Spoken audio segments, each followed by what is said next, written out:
right, so next up, we've got the Sissy squat, which is an epic outer range strengthening and stretching drill that you can use to lengthen out the quads and build strength at the same time.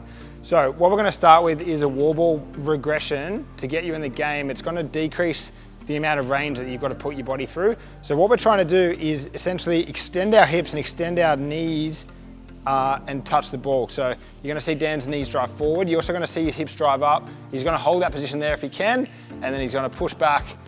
So if we go one more rep, what we're looking at is extension of the hip here, and obviously the quad is crossing that knee joint as well. So it's putting a lot of tension through those quads, but they're getting lengthened at the same time. So we're seeing stretching and strengthening, so that range of strength that we talk about.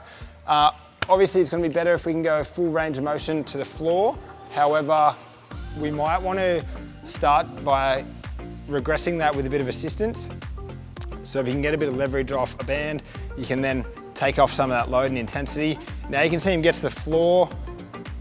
That last little bit's the hardest part to create the tension. You're gonna feel his abs are switching on super rock solid as well, so that midline and core development through this drill is quite hectic.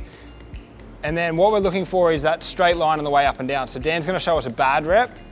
So he goes down and you can see him drop through the hips there and lose all tension. And then he was also trying to get out of that range by pressing back. So he's losing pretty much the whole point of the drill by doing that. So we wanna either regress with a band or regress by shortening the range of motion so that we can keep that tension throughout the entire range. Now, same thing with the kneecaps. We wanna make sure our knees are sort of pointing forward so we get all aspects of the quad and that we're not just driving our knees out and creating space and using just one part of our quad. So knees in, knees forward, hips up.